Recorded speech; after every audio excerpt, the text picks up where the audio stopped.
और किस तरह की पूजा होगी गुरु जी, वहाँ पर किस तरह की पूजा कराई जाएगी इस प्राण प्रतिष्ठा में?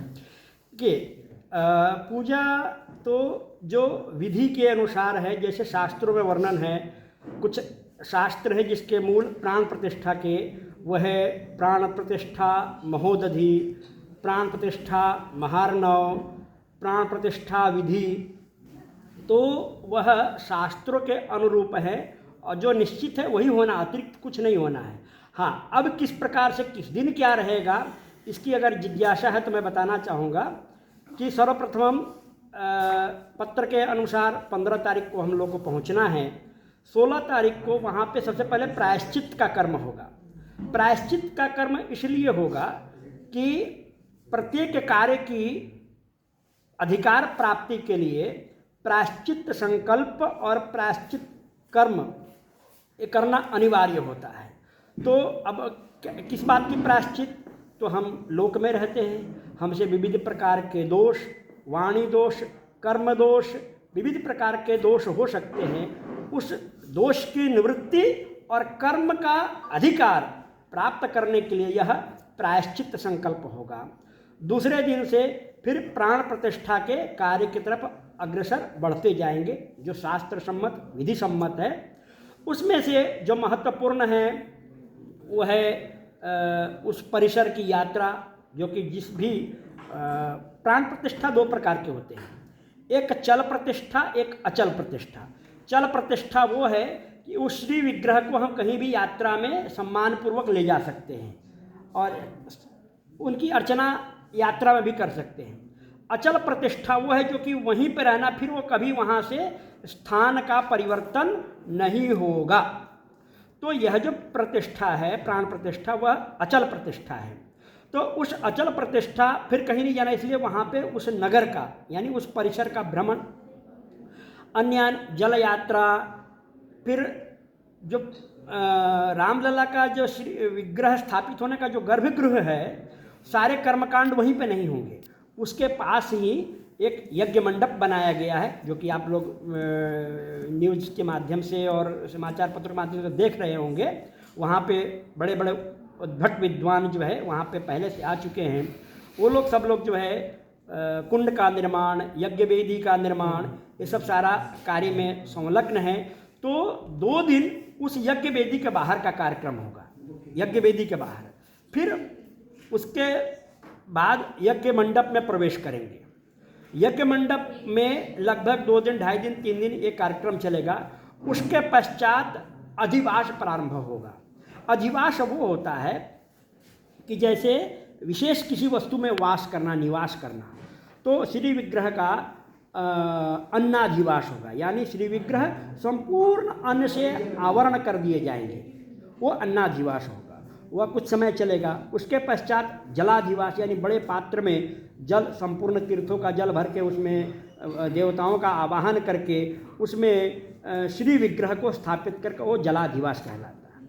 इसी तरह फलाधिवास, शय्याधिवास, विविध प्रकार के अधिवास का वहाँ पर कार्यक्रम रहेगा। उसके पश्चात जो अति महत्वपूर्ण कार्य है, जो हम सबको जानना चाहिए, वो है न्यास। न्यास क्या है? हम भगवान को सजीव के रूप में पूजन करते हैं, उनकी सेवा भी उसी प्रकार से कहते हैं। जो मैं आपसे चर्चा के क्रम में मैं कहा था कि कर्मकांड पक्ष अलग है और अर्चक विधि जो है वो अलग प्रकार की है। तो उस अर्चना के हिसाब से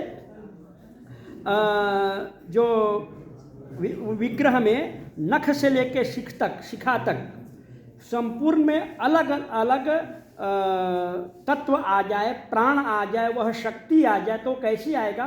वो मंत्रों के द्वारा आएगा, वह विधि के द्वारा आएगा। ये सारी विधियाँ इस प्रकार से की जाएंगी। तो गुरु जी, ये जो कर्मकांड है और अर्चक जो कर्मकांड है, ये दोनों में क्या अंतर है? वहाँ पर इसका किस तरह से जो है वो प्रतिष्ठित किया जाएगा, किस तरह से मंत्रों के द्वारा वहाँ किया जाएगा? जी, एक है पद्धति याग। पद्धति याग होता है कि जो हमारे आचार्यों ने, ऋषियों ने श्रौत्र सूत्र, गृह सूत्र, शुल्ब सूत्र, धर्म सूत्र के आधार पर जो एक विधि निर्माण किए। अब पुराणों में भी इसका बहुत सारा वर्णन है।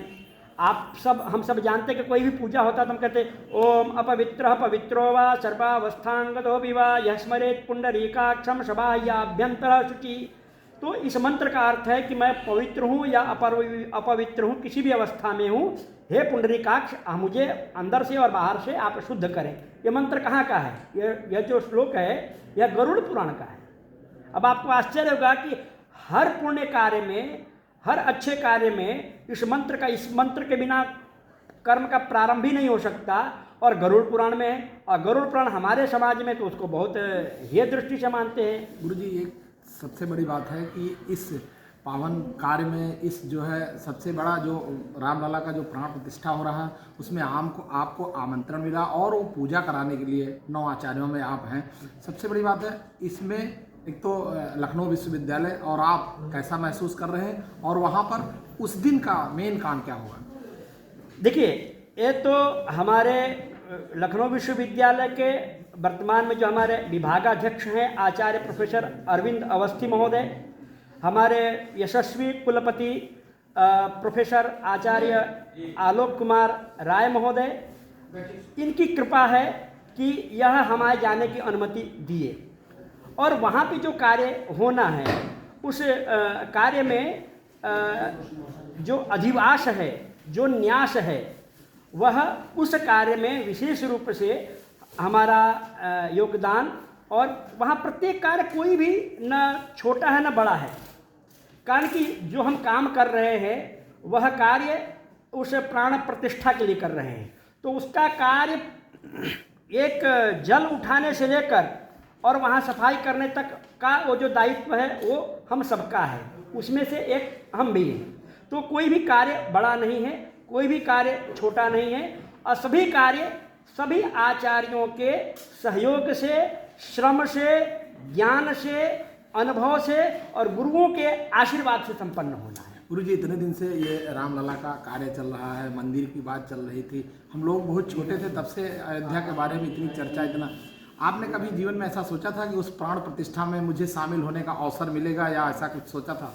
जी, ये तो नहीं सोचा था, लेकिन मैं जब बाल्यकाल में ऐसे पढ़ने के लिए जब गया था मैं अयोध्या, कुछ यद्यपि वहाँ मैं पढ़ा नहीं, आके काशी में पढ़ा, लेकिन वहाँ करीब 3-4 महीने में रहा था।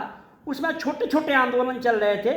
उस छोटे छोटे आंदोलन में हम भी वहाँ के सुरक्षा व्यवस्था देखने वालों के द्वारा जो है गाड़ियों में भर भर के कहीं न कहीं ग्रामीण क्षेत्रों के थाने में छोड़ दिए गए हैं। 2-3 बार ऐसा, फिर वहाँ से पैदल रात तक पहुँचे हैं।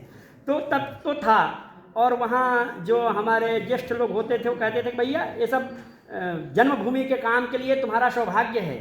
तो तब तक तो नहीं सोचा था, और इस प्रकार का अवसर है, मैं इसके लिए कोई शब्द नहीं है।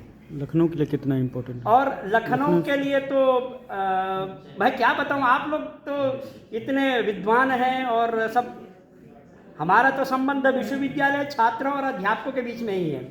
आपका तो संबंध संपूर्ण समाज में है, तो मुझसे ज़्यादा इसका महत्व आप बता सकते हैं। एक सबसे बड़ी बात है गुरुजी, जैसे कि आप चूँकि पूजा पद्धति से जुड़े हुए हैं, उसी का यहाँ क्लास बच्चों को भी सिखाते हैं, और आप भारत में ही नहीं अन्य कई देशों में भी यात्रा कर चुके हैं। जिस तरह का माहौल, जिस तरह की स्थिति आज बनी हुई है और रामलला के प्राण प्रतिष्ठा को लेकर के, इससे पहले आप जब विदेश भी गए थे, वहाँ भी पूजा अर्चना कराए, और यहाँ बहुत सारे लोग आपके संपर्क में होंगे, किस तरह का लोग व्यवहार कर रहे हैं, किस तरह से लोग जानना चाहते हैं आपसे?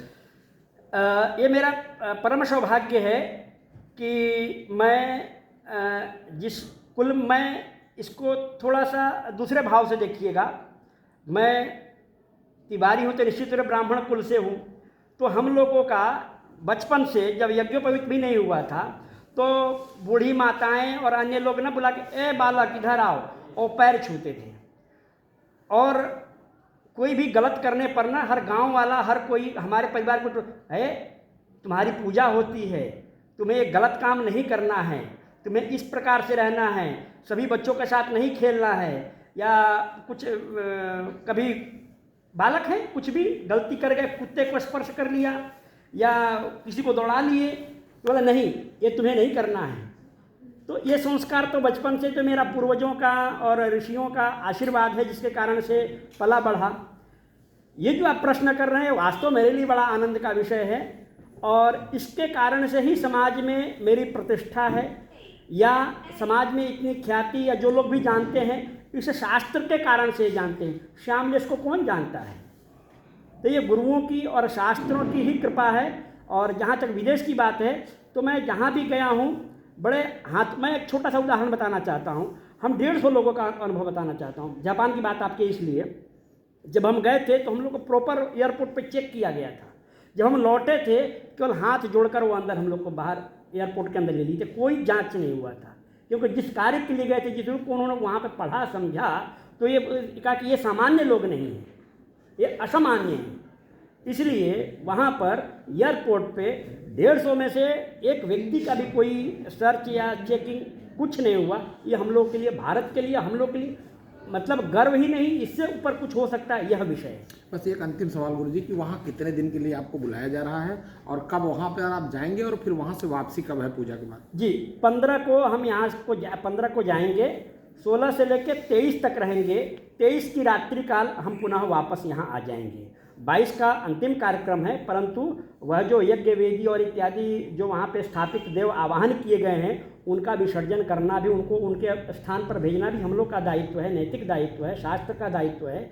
तो वो पूर्ण करके फिर 23 की सायंकाल तक पुनः हम अपने विश्वविद्यालय में आकर 24 से ज्वाइन कर लेंगे। सबसे बड़ी बात है कि यह जो कार्य रामलला प्राण प्रतिष्ठा का हो रहा है